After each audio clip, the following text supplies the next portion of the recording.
Another day, another cancellation. At least there was some hockey on TV last night, and at least there seems to be a hockey game on the horizon this Sunday at PPG Paints Arena. Good morning to you. Good Wednesday morning. I'm Dejan Kovacevic of DK Pittsburgh Sports, and this is Daily Shot of Penguins. It comes your way bright and early every weekday if you're into football and or baseball. I also offer up daily shots of Steelers and Pirates every single day, right where you found this.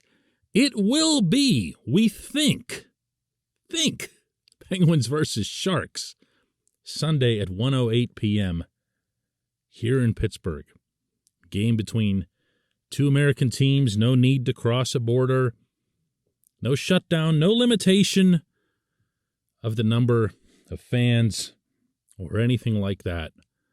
We'll see how it goes. In the interim, the hockey club continues to practice. The Penguins were out on the ice yesterday at Cranberry with pretty healthy, I guess is a term you could use, representation, being that Jake Gensel was out there on a line with Sidney Crosby and Brian Rust. Remember him? He'd struggled for a while, started looking good. Boom! There he went again, out for 11 games. Jake, of course, has been out for 4 games plus this COVID break. And I guess if there's one positive to any of these postponements that are going on right now, it's that they're buying time for people like these who have injuries and want to bounce back. And when these guys do return to the ice, whether that's Sunday or some other point, and Mike Sullivan was non-committal on that, I'm really expecting that both will. They will remain united as a line. The head coach made no secret of that yesterday. They've been a very good line for us for a long time, and they played a lot of minutes together, and they played together for a reason, because they have chemistry. They're a very, very good line. They all bring a little something different to the table.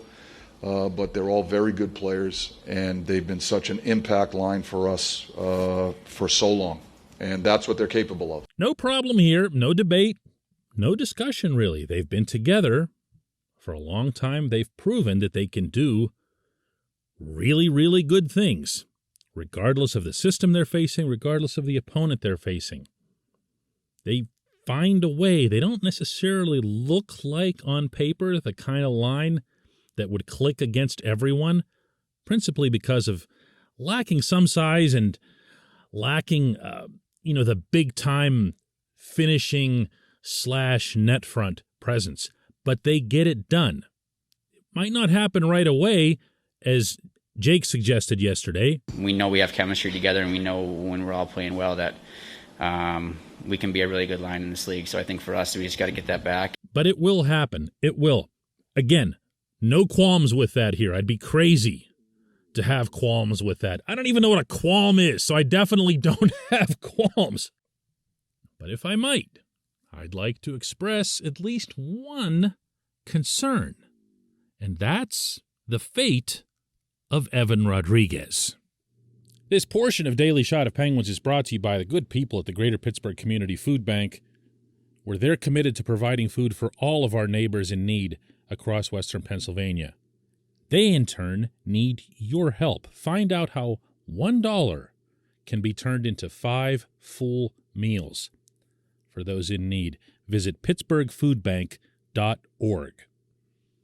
Now, understand that Rodrigues is on the COVID list, so he wasn't technically bumped off anything or demoted or something to that effect. Once he's back, that's when we'll see how Sullivan and staff plan to utilize him. But to repeat, it's clear they're going to keep Sid and Jake and Rust together. It's also appeared to be clear for months now that once Evgeny Malkin was back in uniform, and he, by the way, does not seem likely to return Sunday, that he'll be paired with Kasperi Kapanen. And who ends up on the left side, I guess we can see whether that's Danton Heinen. I was going to say Jason Zucker, but Zucker went on IR last night with his lower body injury, and we'll see how long he's out. But what you can't do is discard Rodrigues. Because if you're doing that, you're dismissing a mountain at this point of very real evidence that he's having a very real breakout. In any sport, you will find players who get, what's the word I'm looking for here? They get labeled. They get told, hey, once you've crossed this line or this age mark, you are who you are. And anything else that you do is just an aberration, and eventually you're just going to go back to being who you are. The problem with Rodrigues' breakout, for anyone who's doubting it, is that he checks every single box. Usually when you see a player who's having an abnormal scoring run, there's one number that jumps way up, and that's shooting percentage, which is basically saying, hey, he's had a pretty nice run of luck. He's gotten the puck to the net, and it's found its way in. And shooting percentages are like water. They find their own level. No one, even the greatest scorers of all time, maintain an abnormally high shooting percentage. There's higher than others, but not abnormally high. Rodrigues doesn't have that. His 10 goals have come on 99 shots, and that's a 10.1 shooting percentage, which is only 7th best on the team. If you're looking for someone on the Penguins to maybe come down to earth a little bit in that regard, I would point more toward Heinen. He's at 17%. McGinn is at 14%. Those are really high shooting percentage figures. So you're going to see those come back, but Rodrigues is right there. I mean, that's pretty much middle ground.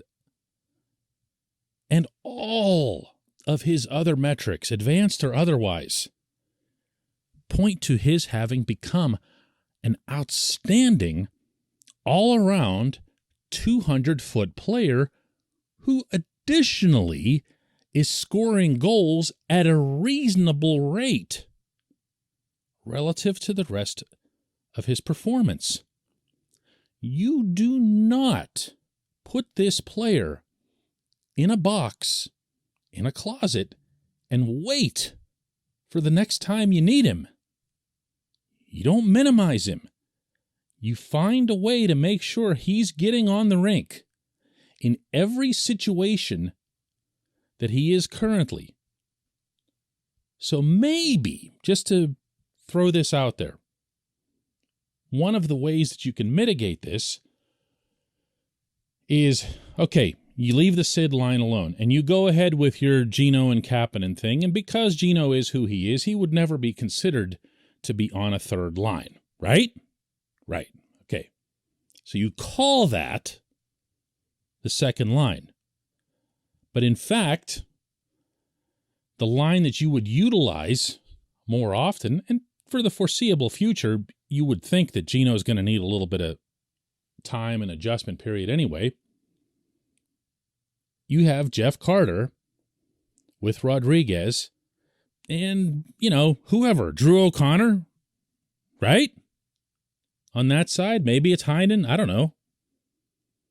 But you have Carter and Rodrigues playing, and you also have Rodrigues getting whatever power play time he can, being open to even power play 1, although I know that that's sacred ground. All I'm saying here, I'm not going to come up with all kinds of specific ideas and this and that and move this guy there and whatever else is. It has to be a priority for this head coach and this coaching staff to ensure that they aren't the ones who bring Rodrigues back to whatever passes for reality. When we come back, just one question.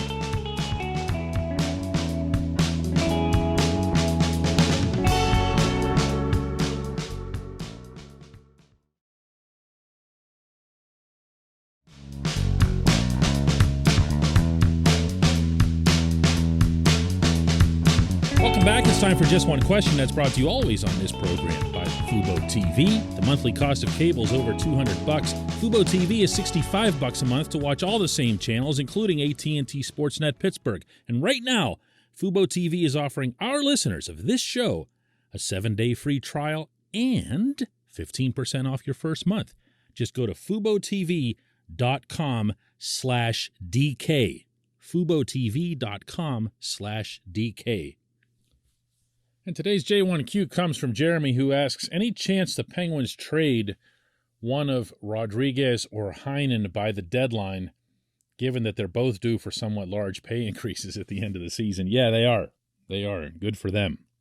This is one of many reasons that sports executives love one-year contracts, because they're fairly certain they're going to get that athlete's best, both physically and mentally, which isn't to accuse either of these two players of having been less than that before. But yeah, they're locked in. They're different types of players, but they're both producing. And again, especially as it relates to Rodrigues, I mean, he's elevated his status to being, I mean, don't laugh, a number one forward, a first-line forward. The numbers don't lie. They really don't. They can't be manufactured in this stuff. He's been, by some measures, one of the top 10 or 15 forwards in the NHL through these first 3 months. It's been very, very impressive. Ideally for him, it'll last. And ideally for Heinen, he'll continue to maintain a good shooting percentage with that solid finishing touch that he shows. Not ideal for the Penguins, though, as you point out, because it'll be very hard for them to keep one or both. And this really is part of the dialogue that they'll need to have with both Evgeny Malkin and Chris Letang. I'm not going to turn this into it's one or the other, or it's, the core versus the younger guys or anything like that, but the NHL's salary cap is not going up, not for the foreseeable future because of the pandemic. It's going to stay the same, and the Penguins, as we are speaking right now, are banging their heads on it. You can look at the rest of the roster and say, where else might they cut? What else might they do?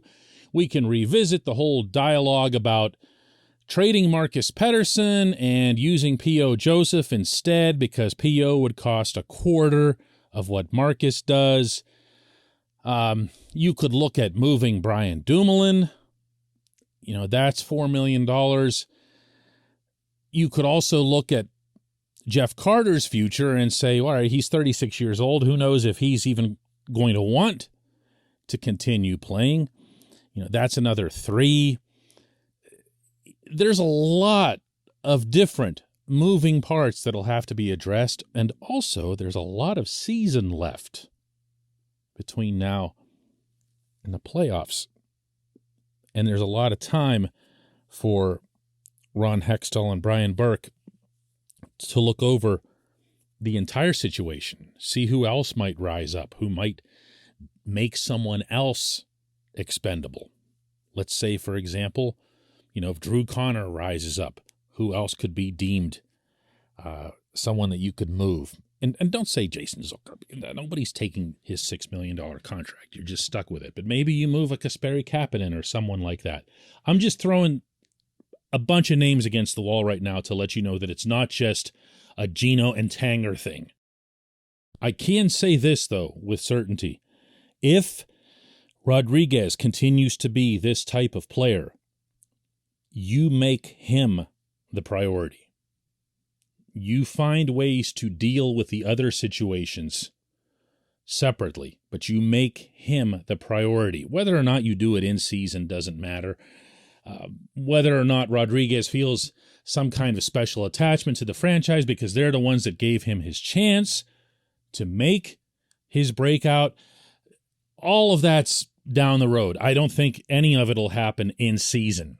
I don't know of Hextall's precedent for this sort of thing, and I don't know if the pandemic would impact any of that, but I really don't think you're going to see them doing things in season. And if they do, it wouldn't be Rodrigues before the core guys. You know what I'm saying? Still in all, this is where you have to be placing your priorities. If you're this team, you found, not these guys, let's give Jim Rutherford the proper credit. You found a player who's younger, who's energetic, who's everything that you'd want from someone within the Mike Sullivan system, and you found him without having to draft and develop and everything else. That's gold. You do not let that player walk. Heinen is, I don't want to put Heinen in the same bracket. Heinen's been really good. He hasn't been Rodrigues. I appreciate the question. I appreciate everybody listening to Daily Shot of Penguins. We'll do another one tomorrow.